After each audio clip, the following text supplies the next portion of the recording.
Waging war on corruption. Alex Jones on the GCN Radio Network.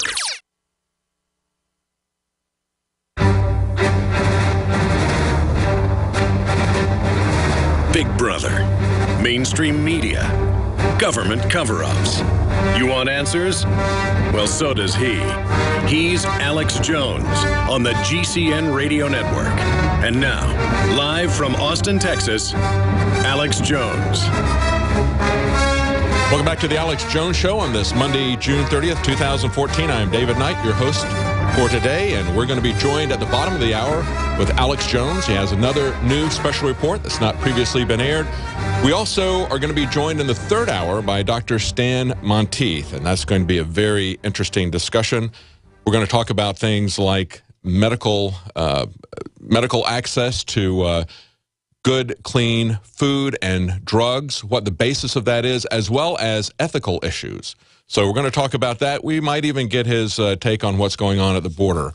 But right now, I want to go back to what happened this last week. We had an interesting protest at the NSA data center in Utah. And of course, this is a data center that uses enough water and electricity to power a reasonably sized city. So there's environmentalists who are pushing against that. We also have people from the Electronic Foundation, what is that? The EFF, that is the Electronic Frontier Foundation.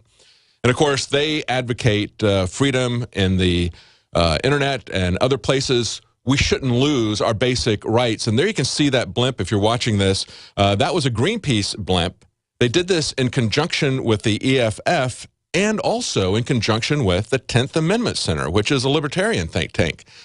This is what I think is very encouraging when we see groups from very different perspectives and who would probably disagree with each other on a lot of different issues coming together on this fundamental issue. As we just heard in that special report that Alex put together with Charlie Sheen talking to President Obama at the beginning of the Obama administration saying, we want our country back.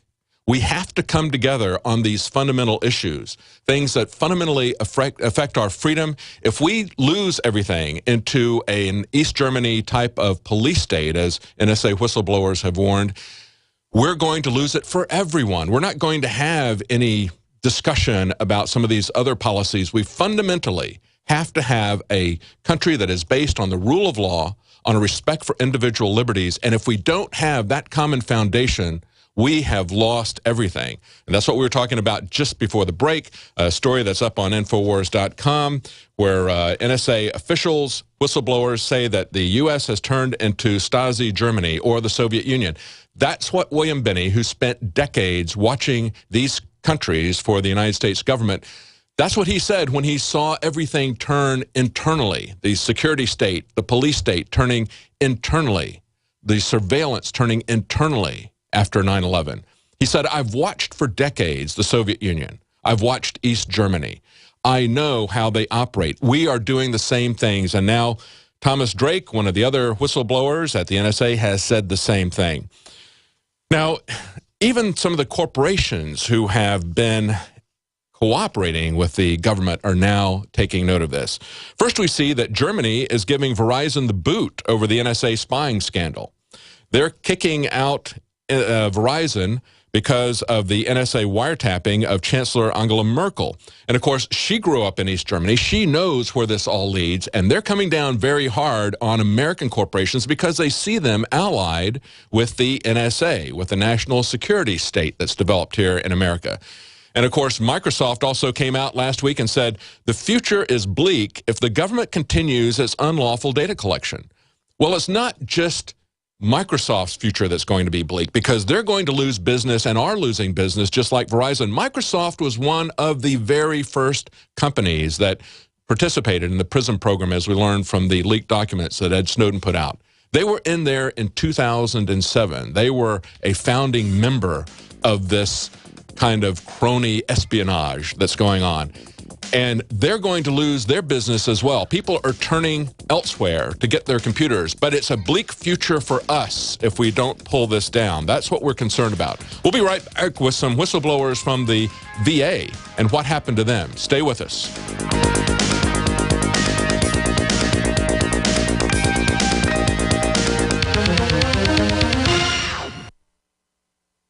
began to get into iodine a few years ago because it was helping me and my family so much get healthy and detoxify. Most people know that iodine deficiency has been a crisis around the world. Iodine is key to so many of the body's functions, especially the thyroid. I discovered a product being developed by Dr. Group. You now know it as Survival Shield True Nascent Iodine that your body can really absorb. Then, about a year ago, he said, listen, if you think this is powerful, I'm going to come out with rare earth, deep earth crystals. And the results that I personally have had have been life-changing. Nobody else has got iodine based on these pure crystals, ladies and gentlemen. This is innovating, and the best part is it helps fund Infowars.com, the radio show, the TV show, the whole media operation promoting true libertarian ideas. For a limited time, experience the ancient power of Survival Shield X2. Take advantage of this unprecedented 30% off super detox special at InfoWarsLife.com. From the water table to our soils to the atmosphere itself, our world is becoming more and more toxic each and every day. But it's not just the air outside that's toxic. Indoor air has been shown to have 2 to 5 times higher concentrations of pollutants than even outdoor air. And most Americans spend 90% of their time inside using toxic chemicals within their homes. There are more than 42 million smokers in the United States. Well over 1,000 types of mold and mildew linked to numerous conditions. And don't forget the fact that 6 million Americans live with pets they're allergic to as well. When I began to research these statistics, it was clear to me it was time to start cleansing my lungs in order to combat the toxic environment that we cannot escape, but that we can fight back against. Made with organic and wild cultivated herbs and manufactured in the USA, the new InfoWars Life Lung Cleanse is here in a convenient spray bottle that can be brought with you throughout any toxic environment. Now available exclusively at InfoWarsLife.com or by calling toll-free 888-253-3139. Hi, I'm Dr. Edward Group. It took me 20 years of searching the globe to find the deposit of the highest purity iodine available. The new Survival Shield X2 is mined from 7,000 to 10,000 feet below the earth in pristine, environmentally clean conditions. The iodine crystals we use are extracted from an ancient 300 million plus year old deposit deep in the earth. It's the strongest nascent iodine on the market today.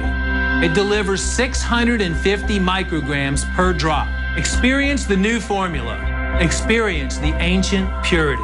Shield your family. Survival Shield X2, available now at InfoWarsLife.com. X2 from InfoWarsLife.com or call toll-free 888-253-3139.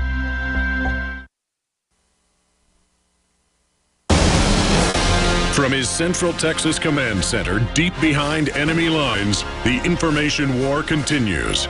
It's Alex Jones and the GCN Radio Network.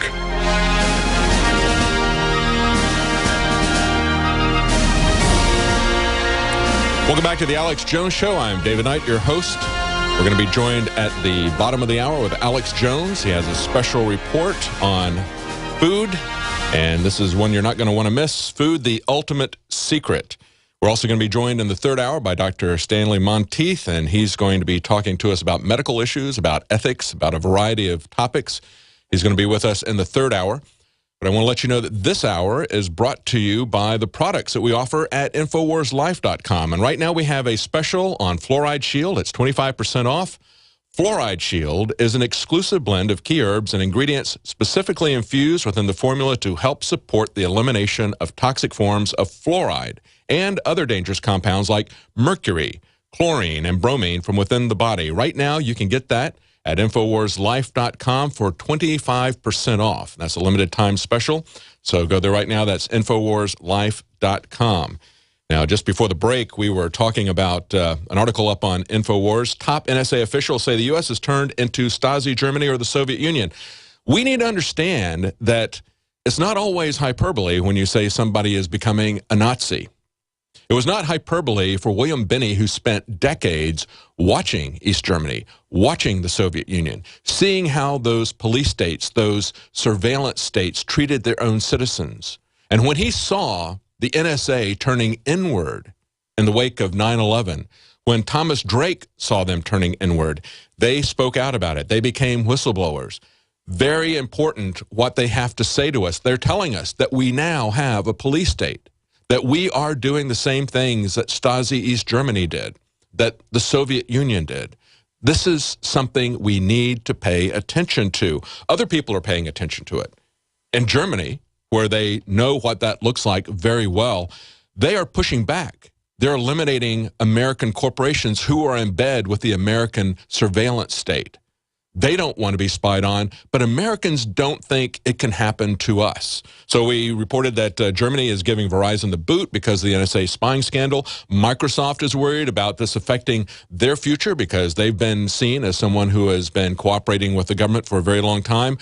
We see that there was a pushback, a very interesting coalition of Greenpeace, of the EFF, a privacy organization, as well as a libertarian think tank, the 10th Amendment Center. They all flew a blimp over the NSA Data Collection Center, which is there to collect and store everybody's conversations worldwide.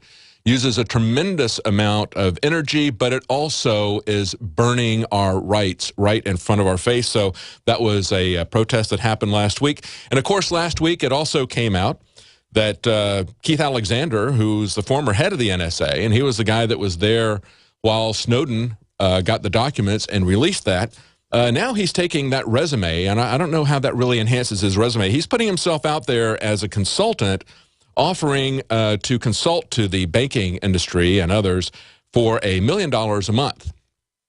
Well, he didn't have any takers, so he dropped it to $600,000, which I think is still pretty high. But this is the interesting thing. A congressman, Representative Alan Grayson from Florida, was suspicious that Alexander has anything useful to offer at that price. And so he said that is unless he's peddling national security secrets. This is a guy, Keith Alexander, who went to Bilderberg while he was still head of the NSA, meeting with them in secret. Was he peddling secrets there? Perhaps. Now, of course, he was also there this last year in Copenhagen. This is something we see frequently, a revolving door. The way to push back, we need to listen to these people who are warning us as to where we're going, these whistleblowers from the NSA. And now we have whistleblowers coming out as well about the VA scandal. In an article on Infowars.com, 50 VA hospital workers claim retaliation because they blew the whistle on horrors that they saw. Now, this is an article that's essentially from Washington Times. It says, when Valerie Riviello, a nurse at the VA in New York, saw the clinic restrain a sexual assault survivor to a bed for 7 consecutive hours, she went over and released the woman. The next day, she was removed from her post as a senior nurse manager and given a full-time desk job that kept her from having any contact with patients. She was eventually reprimanded, is facing a 30-day unpaid suspension for releasing the woman. Now she is one of more than 50 whistleblowers who say that the VA retaliated against them for trying to do their jobs. She said, the nurses are afraid to complain or report anything. They have 100 things that they've noticed, but they've seen what is happening to me, so they're afraid to report anything. See, that's the concern. Always when people report wrongdoing, the whistleblowers themselves are attacked. That's why we have whistleblower laws. And yet we have Obama, who has essentially come against people who are blowing the whistle, who are exposing criminal actions. Look at the reaction, for example, to the Edward Snowden leaks. Look at the calls for his imprisonment, for his execution. What did he do? He exposed that our government is violating the law. The FISA Act was created in the wake of the House Church Committee hearings. Those were brought by Frank Church. He was concerned that at that time, in the 70s, that the intelligence community was getting out of control, that it was turning internally, as we've now seen it do in spades. And so as a result, they had these Church Committee hearings. They created the Foreign Intelligence Surveillance Act. And one of those things was to make sure that if somebody really was in America, really was participating in a terrorist event or an espionage event, that they had some channels where they could go through and have a court procedure where they could get a search warrant, but still kind of keep it secret. Well, the problem is secret